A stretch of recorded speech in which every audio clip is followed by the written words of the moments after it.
हरियाणा विधानसभा चुनाव को महज कुछ ही समय बचा है। ऐसे में सभी सियासी दल दमखम के साथ चुनावी मैदान में उतर चुके हैं।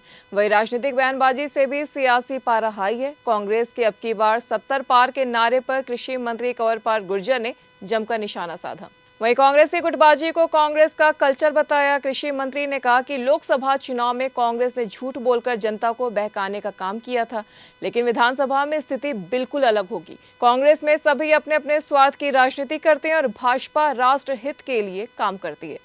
कांग्रेस हरियाणा में इस बार 70 पार का नारा दे रही है। इस सवाल का जवाब देते हुए कृषि मंत्री कंवरपाल गुर्जर ने कांग्रेस पर जमकर निशाना साधते हुए कहा कि कांग्रेस कोई भी नारा दे, लेकिन कांग्रेस के ऐसे कोई लक्षण नहीं है। कांग्रेस 90 पार भी कह दे तो क्या हर्ज है? नहीं, कांग्रेस के कहीं लक्षण नहीं है। अब कांग्रेस कुछ भी दे, अगर वो 90 पार भी कह दे, 95 पार भी कह दे तो क्या हर्ज है? कुछ भी कह सकती कांग्रेस।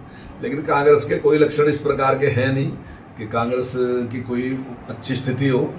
चाहे उनका आपस के टकराव है और चाहे जनता के बीच में लोकप्रियता की बात है, वो ठीक है। सारी पार्टियां इकट्ठी कि लोकसभा में 5 सीटें वो जीत गए, लेकिन अब की बार जब विधानसभा का चुनाव होगा तब नहीं, क्योंकि कुछ काफी झूठ बोल दिए उन्होंने। जैसे उन्होंने लोगों को बहकाने का काम किया कि संविधान को खत्म कर देंगे, आरक्षण को खत्म कर देंगे, गरीब आदमी को डराने का काम किया। अब उनको पता चल गया कि भी बहकाने वाले लोग हैं।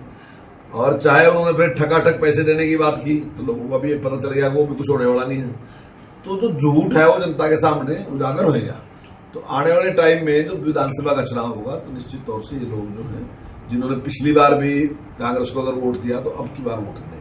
प्रदेश में कांग्रेस की कोई अच्छी स्थिति नहीं है। चाहे आपस की गुटबाजी है, चाहे जनता के बीच में लोकप्रियता की बात है, सभी दलों के साथ मिलकर लोकसभा में 5 सीटें कांग्रेस ने जीती। इस बार विधानसभा चुनाव में स्थिति बिल्कुल अलग होगी, क्योंकि लोकसभा चुनाव में कांग्रेस ने संविधान के नाम पर तो कभी कभी आरक्षण करने के नाम पर झूठ बोलकर जनता को बहकाने और गरीब आदमी को डराने का काम किया है। चाहे कांग्रेस द्वारा खटखट पैसे देने की बात जैसे कांग्रेस के सभी झूठ जनता के सामने उजागर हो चुके हैं। इसलिए जिन लोगों ने लोकसभा में कांग्रेस को वोट दी, अब वह विधानसभा में वोट नहीं देंगे, क्योंकि जनता सच्चाई जान चुकी है। हर प्रकार से, चाहे सरकार के जो काम है उसमें भी, और उसमें से टाइम निकाल के फिर जनता की बात सुनने में भी, और उसके साथ साथ लोगों के बीच में जाना, जनसभाएं करना।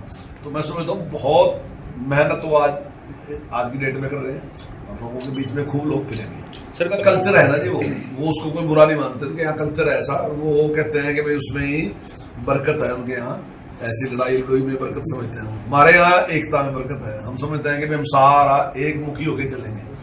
तो मैं समझता हूँ कि जो एक मुखी होकर चलने वाले हैं वही देश को आगे लेके जा सकते हैं। जो लोग आपस में ही एक नहीं है वो देश का क्या करेंगे? वहां तो अपने स्वार्थ ज्यादा है ना। तो वहां राजनीति जो है वो अपने अपने स्वार्थों के लिए, यहाँ राजनीति जो है वो राष्ट्रहित के लिए। जब एक उससे करेंगे, जब मेरे स्वार्थ होंगे तो स्वाभाविक है मेरा टकराव होगा। लेकिन जब जनता का जो हित है उसके लिए काम करूंगा तब मेरा टकराव नहीं होगा। न्यूज़ डेस्क, एनवन लाइव की खास खबर।